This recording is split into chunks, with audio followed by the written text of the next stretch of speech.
It doesn't take long to become addicted to opioids. In fact, 10 Pennsylvanians die from them every day. Geisinger is committed to ending opioid addiction with both prevention and treatment. In the last 3 years, we've reduced the amount of opioids we prescribe by 50%, and we've opened 4 outpatient addiction treatment centers across the state to help patients recover from addiction. Learn more at geisinger.org/recovery.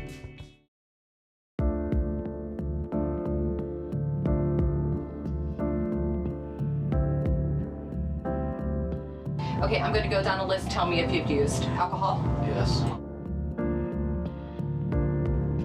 I use drugs to escape. Pain pills. Yes. I woke up to a paramedic and a police officer standing over top of me. So heroin was your drug of choice? Yes. The opioids crisis has hit Western Pennsylvania hard, tearing families apart. I was charged with kidnapping my own daughters. Overwhelming the foster system.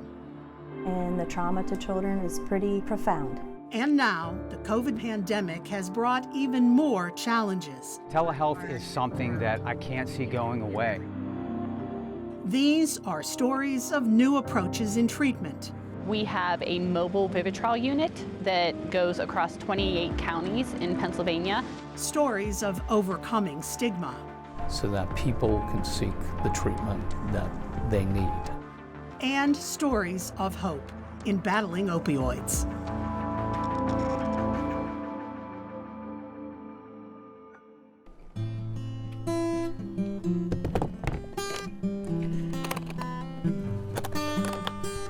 I taught myself how to play guitar at 9 years old. It helps bring that calmness over me, especially in the midst of a pandemic. It's the one thing that is there and just stands true. It just calms me in the meat of the storm.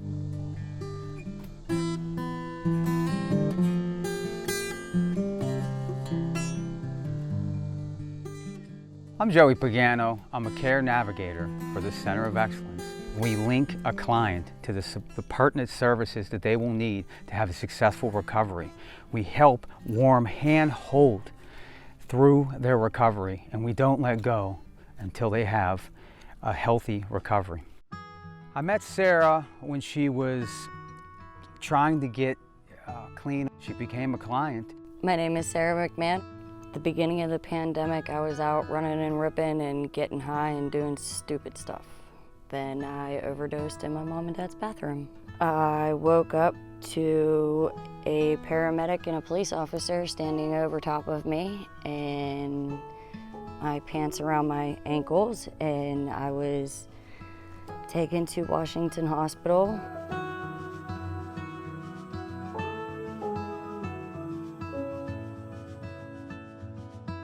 When I was in rehab, I heard that there were people that might have COVID, and I had called my husband and told him, "You need to get me out of this place." He ended up calling Joe, and Joe was like, "Don't go pick her up."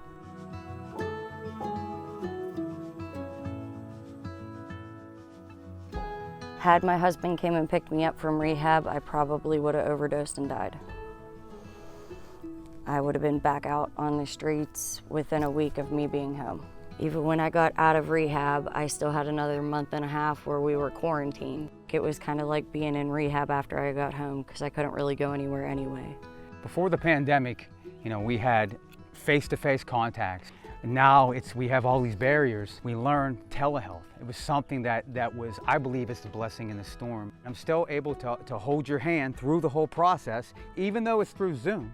Even if it's through teleconferencing, we're still able to just connect. Hey, so it's definitely a good day out. What do you have planned today? When I couldn't see him in person, we would do teleconferences or Zoom, and we would kind of just work through things like set goals. At first, it did feel a little weird, but you got used to it after like a week, and then it was like, well, this is really cool because I live in Pennsylvania, but I'm going to a meeting that's in Florida.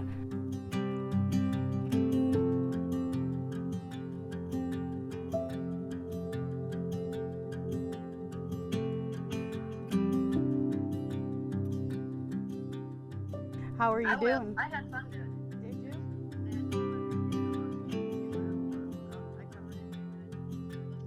Telehealth is something that I can't see going away. It literally saves lives. It's an extension of treatment that I've never seen before, where we could reach someone without even getting in their house, but yet we're getting in their heart.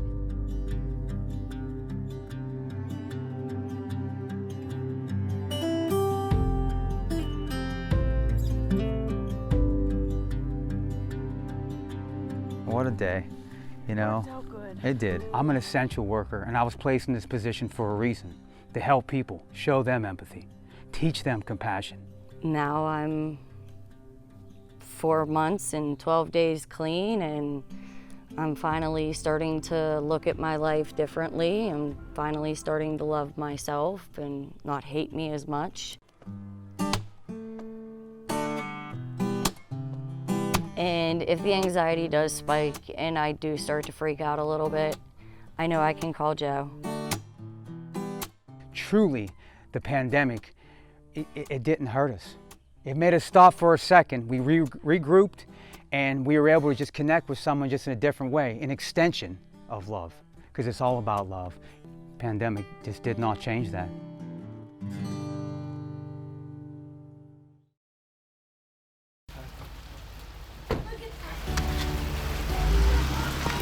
There's never a dull moment, and it starts from the time that the kids walk in from school with the homework. 95. I like and dinner and cleaning up. Yeah, it gets a little noisy. I don't have homework. I'm Satina Hendel, and I'm a foster mom. And I'm Troy Hendel, and I'm a foster dad.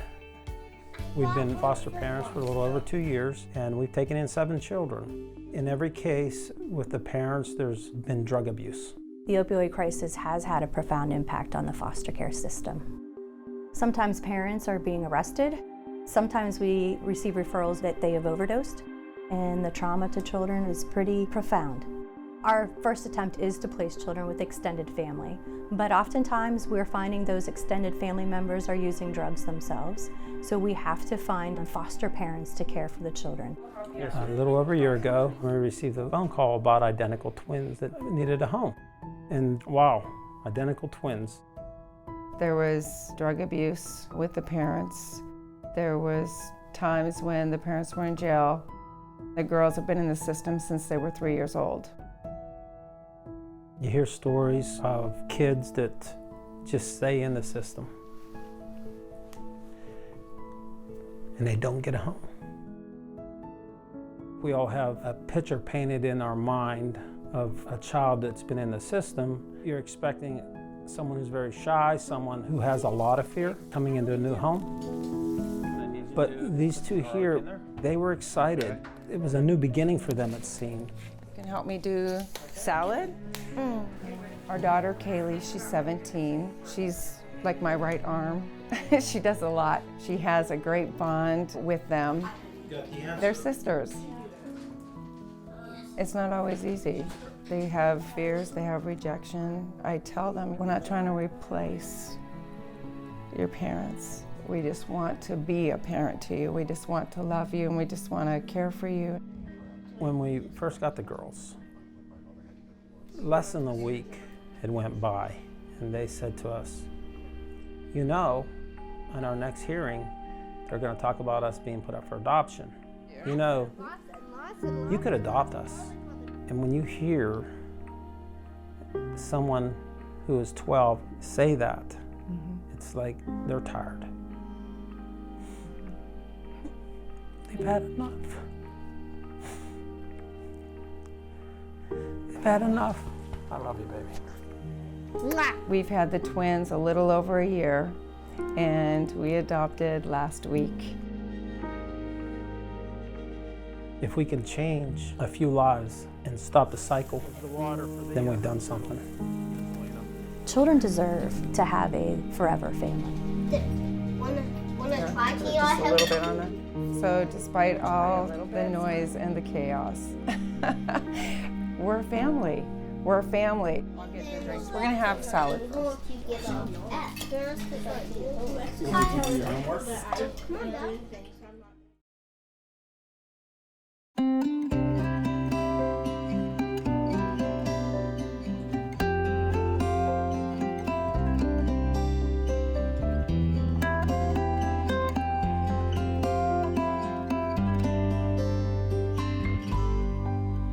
Beth and this is Bill, our mom and dad of our son Chris Wall. This picture was taken of him when he was graduating from high school, but tragically Chris died when he was 33 years old from a heroin fentanyl overdose.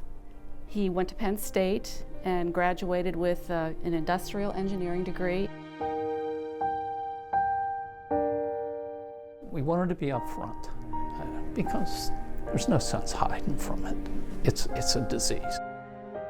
Chris touched a lot of people, and they saw the obituary and wanted to contribute. So this room was created in the memory of our son Chris as a place of respite for people who are in treatment for addiction. There were gaps during the course of treatment, and I think this room helps kind of bridge that gap. You cannot allow people to go in for 3 days for detox and maybe 3 weeks, and then you're out on the street again. This room is a safe place for me.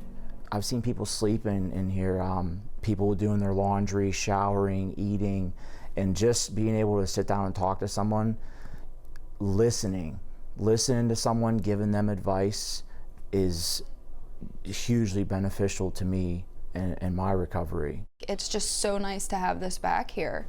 You know, even just to find a book and sit and read the book and, you know, relax for a minute.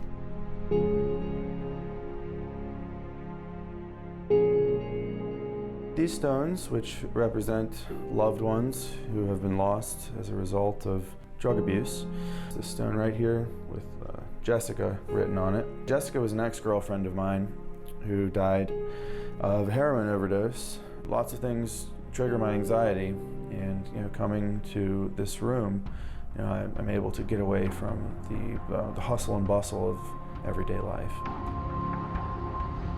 I'd come here just to get out of the cold. There's always, a place to rest. People call people in Chris's situation, they call them junkies.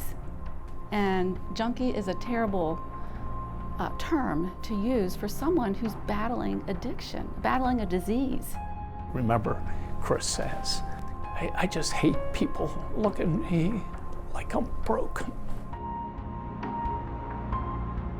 The bottom line is we have to get rid of the stigma so that people can seek the treatment that they need and the support from everyone around them.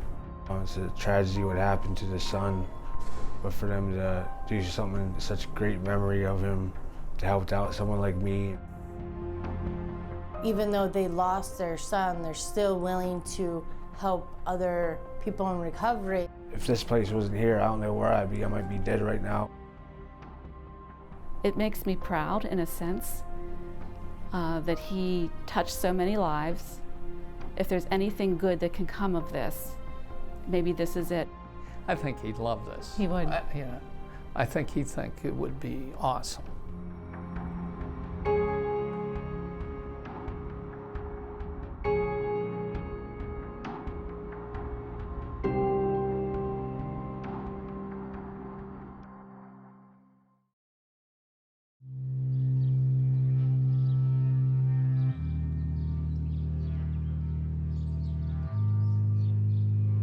I figured I would have died at 25.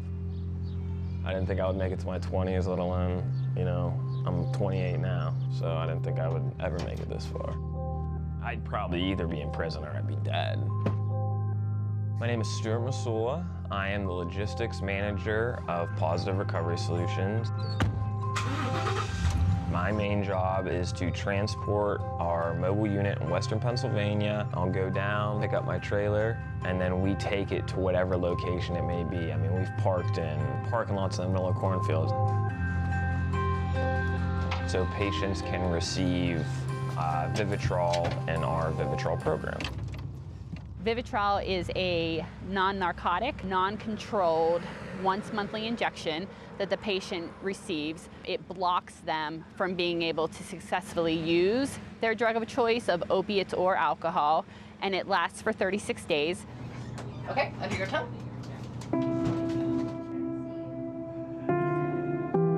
Vivitrol, it calms the mind. It allows you to focus on recovery because you don't have that craving breathing down your neck. And they have that sense of well-being because they know even if they try to use, it's not going to be successful. So what's the point?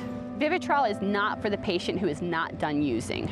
If you feel like you have another run in you, if you feel like you just have a situation going on where you need to stop for a little bit, but you know you're going to go back to active use, don't get the shot. Okay, I'm going to go down a list. Tell me if you've used alcohol. Yes. Marijuana. Yes. Heroin. Yes. Pain pills. Yes. Cocaine. Yes. Suboxone. Yes. Methadone. Yes. We have a mobile Vivitrol unit that goes across 28 counties in Pennsylvania, 17 in Ohio. So heroin was your drug of choice? Yes. So we decided to create this mobile unit so that we can take this service to them. And have you ever been incarcerated? Yes. How many times? Just 10. Okay. They're going to fill out new patient paperwork with consent. We urine drug screen. Well, it's easier for me to, instead of going to a hospital and waiting at an emergency room or a doctor's office, it's a lot more convenient. This is extremely important to me. I celebrated 13 years clean in May of this year. For me, it was when I went into the ER, there was a nurse that was so compassionate and so kind to me that I thought, I'm gonna be that one day for somebody. So you're aware of the lump and the bomb and all of that, correct? Yeah. To be able to help almost 600 patients a month right now means the world, because that's 600 patients that in the next, 28 days aren't gonna die of an opiate overdose or an alcohol toxicity.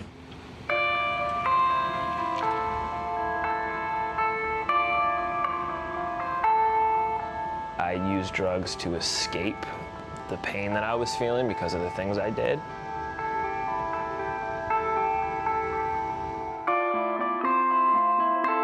I mean, I did the worst of the worst, and I've been to prison. I've done a lot of time in county jails. I've been to 4 or 5 rehabs just because I couldn't stop. Vivitrol turned off the voice inside my head that told me that I had to get high. It stopped the cravings, it stopped my obsessive thoughts about using, and it gave me a chance. I've seen it help. Go show mama. So many people, give so many people the chance to start working in recovery, to start really building a foundation. If you would have told me, 4 years ago, 5 years ago, that I'd be responsible for a life, like I wasn't responsible for my own life, you know what I mean, let alone a child's. Throw it. Now I see myself as a father, someone who's giving back, and an actual productive member of today's society. If not for Vivitrol, I wouldn't have any, my life would not exist as it is today, that's for sure. We're gonna be available to as many people as possible and get as many people injections as we can, because we all know it works.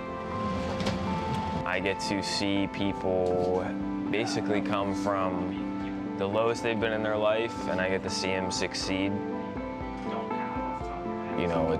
It's pretty cool to see people, do extremely well. Have a hug. Oh, that's very nice.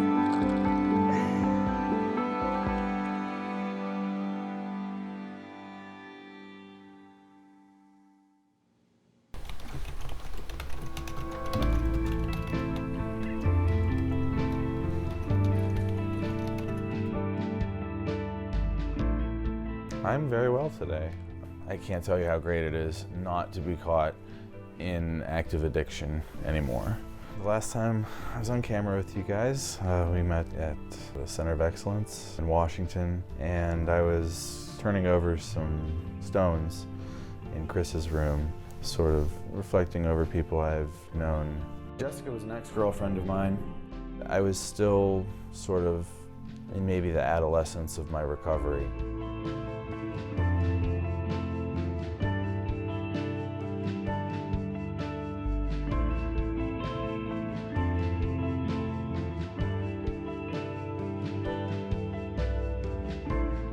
So I was very concerned for my daughter's well-being. I was charged with kidnapping my own daughters.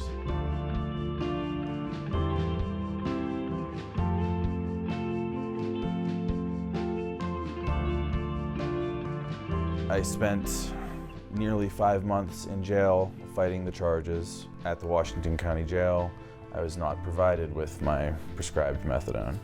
So I did have to come off it cold turkey.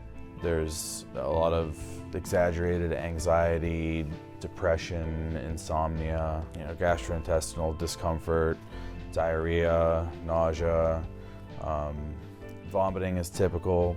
It was pretty horrible to go through, but it didn't kill me.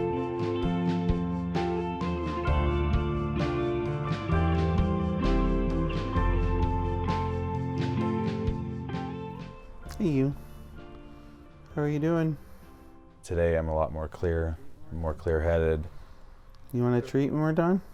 My headspace is a lot more my own, and I want to say it's a lot less invaded by, say, the presence of the methadone, which was just like leaving a constant cloud or a haze over me. So with an 8 and a 6-year-old running around, there's really no time to be tired. And I'm looking forward to being able to spend more clear-headed time with them. I'm still confident that I won't relapse. In spite of all the difficulties and trials that I'm going through right now, I don't look for opioids as a crutch anymore. I have a degree in computer engineering, and my hopes are to obtain some stable, challenging employment within my field, whether it was the illicit opioids or the legal methadone. They're just chains that I no longer have to carry, and it's much more peaceful to be with myself.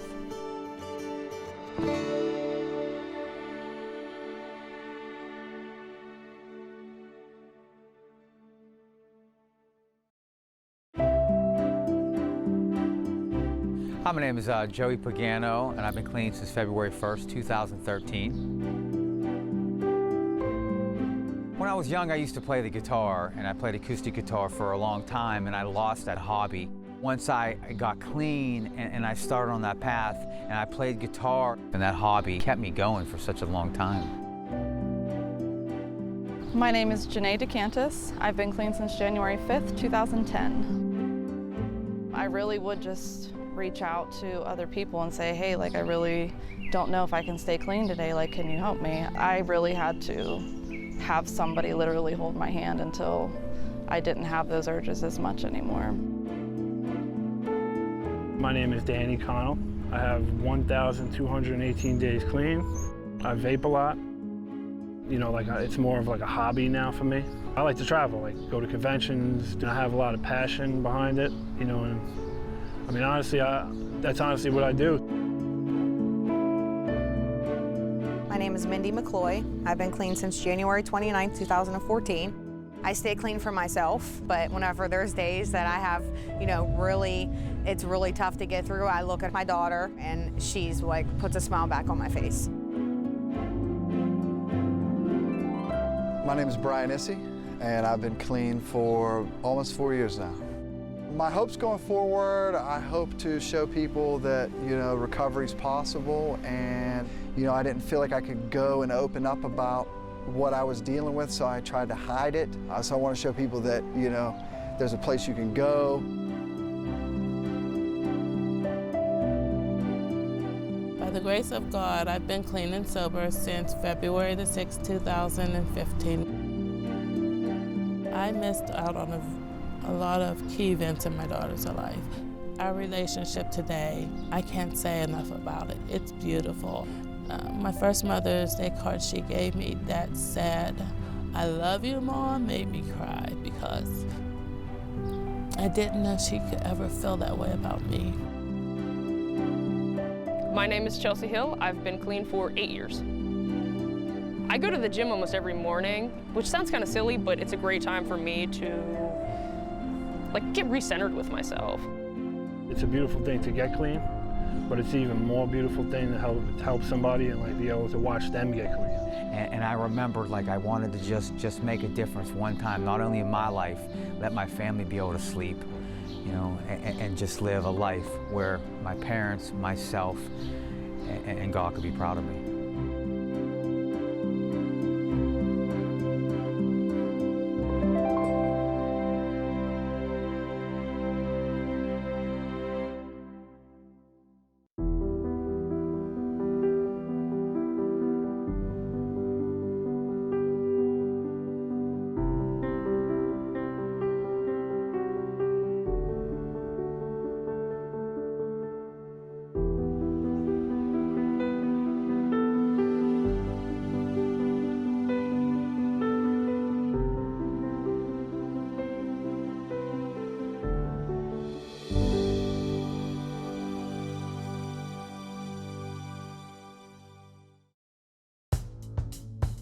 It doesn't take long to become addicted to opioids.